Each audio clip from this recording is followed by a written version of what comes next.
Каждую новую неделю в eFootball появляются новые паки, а именно по понедельникам и четвергам. И за все это время неудивительно, что в игре было множество паков с различными игроками. Но есть и такие, которые, несмотря на готовящийся релиз, присутствие в базе данных, так и не увидели своего появления в игре, по разным причинам. Я бы не сказал, что за последние несколько лет подобных карточек накопилось прямо сотни, но все же пара-тройка из них присутствует. У кого-то более интересная история, у кого-то она менее интересная, но факт остается фактом, в базе данных присутствуют футболисты, которые в целом были заготовлены для потенциального релиза, но которые этот самый релиз по итогу и не увидели. И поэтому в рамках сегодняшнего ролика предлагаю поговорить об этих игроках поподробнее. За предоставленные материалы отдельно благодарность телеграм-каналу про eFootball, которые по сути и раскрыли подробности не вышедших карт. Ссылка на их телеграм-канал будет в описании под этим роликом. Ребята, у меня для вас реально новогодняя новость. Сейчас на PlayRock идет огромный розыгрыш. Уникальный игровой компьютер елка. Еще 4 мощных ПК в спецдизайне. Макбуки, айфоны, PlayStation 5, Xbox и еще куча призов. Траты в декабре неизбежны. Подарки, игры, пропуск. Классика. Так трать средства с выгодой. Каждая покупка от 500 рублей на PlayRock превращается в билет в новогодний розыгрыш. Покупай то, что планировал, и параллельно получай шансы на серьезные призы. И чтобы было максимально выгодно, на PlayRock сейчас идет отдельная новогодняя акция. Сотни скидок и самые привлекательные цены на товары. А тут есть буквально все, что нужно геймеру. Также на PlayRock можно пополнить свой аккаунт Steam, и с моим промокодом вы сможете это сделать с нулевой комиссией. Хочешь закупиться игровыми товарами или пополнить Steam без комиссии? Делай это по ссылке в описании и используй мой промокод. И помни, в декабре тебе не избежать трат для себя или друзей. Так лучше покупать там, где за это дают шансы на реально крутые подарки. Думаю, что иной раз нет нужды говорить о том, кто такой Марко Матерацци, чем он знаменит и конфликт с каким игроком он успел вступить на футбольном поле. Но факт остается фактом, что в рамках eFootball он еще ни разу не появлялся. За серию PES уже не ручаюсь, но ознакомившись с базой данных 20 части, 21 части, вроде как Марко Матерацци не было и там. Но где-то в районе 23 части карточка Матерацци появилась в базе данных, и даже по сей день на eFootball Hub вы можете ознакомиться с его страничкой, которая содержит первоначальные, еще не прокачанные характеристики. И поскольку база данных eFootball Hub напрямую связана с базой данных игры, соответственно, можно сделать вывод, что он также присутствует в базе данных, но своего света так и не увидел. Представлен он в возрасте 34 лет, то есть это сезон 2007 года, 07-08. Как-то ни странно, представлен он на позиции центрального защитника со стилем наращивания. И характеристики у него следующие. Рост 193 сантиметра и вес 92 килограмма. Исходя из того, что успели нарыть дата-майнеры, у него должно было быть 27 уровней прокачки, при которых его рейтинг достигает 102 пункта. Но стоит учитывать, что опять же эта карточка уже давнишняя, ей пара-тройка лет, поэтому цифры, наверное, более-менее тогда еще уместные были. Это сейчас уже смотрится, так, слабенько, посредственно. А тогда подобный рейтинг, подобные цифры были более чем актуальными. И вот с этими-то уровнями прокачки у Матерацци просто какие-то бешеные оборонительные цифры, по сути, как вот у нынешнего Киелини, у которого тоже немалые цифры именно оборонительные, но в то же время у него просто ужасная скорость. Скорость и ускорение просто, какие-то...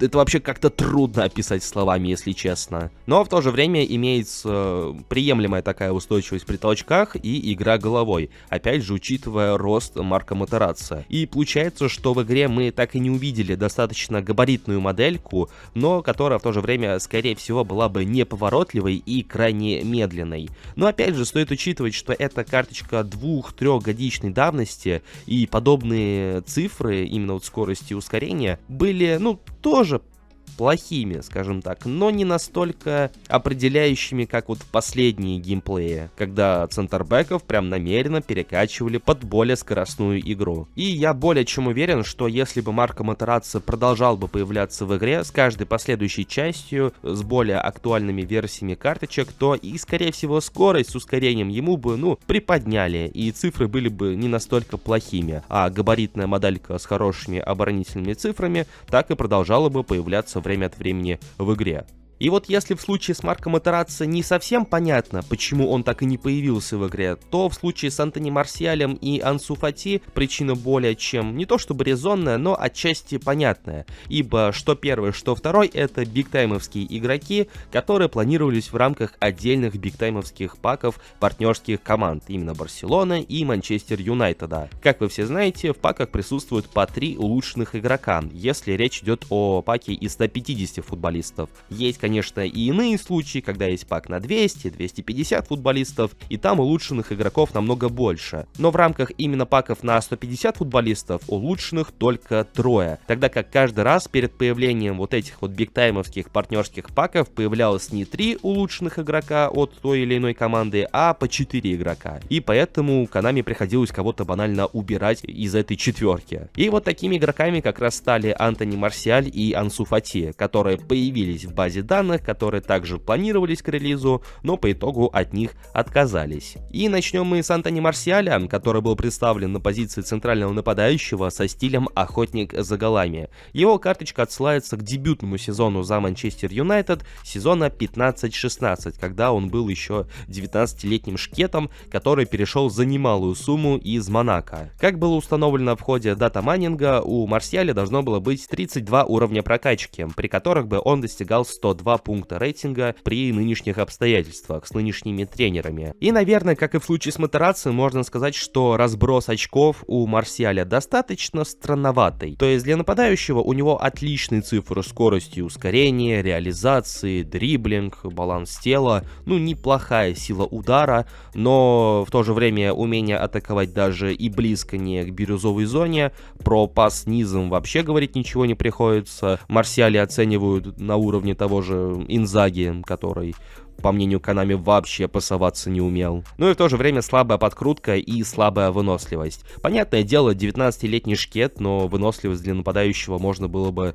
нарисовать и получше. Ну а подкрутка не то чтобы прям сильно важный аспект для нападающего, но, допустим, если заигрывать Марсиаля как флангового нападающего, а эта позиция у него, к слову, доступна, то в таком случае подкрутка тоже лишней бы не была. Но если посмотреть в навыки, то здесь, в принципе, стандартный набор для нападающего. Тут и дальние подкрутки, и удар с подсечкой, и удар без подработки, пас касания, чтобы хоть чуть-чуть нивелировать ужасные цифры пасов. И опять же, возвращаясь к теме с выносливостью, у Марсиаля присутствовал навык суперсаба. То есть, скорее всего, даже сами Konami понимали, что подобная карточка не столько для старта, сколько для выхода со скамейки запасных, чтобы вот с такими вот цифрами скорости и ускорения кошмарить защитников после половины игры.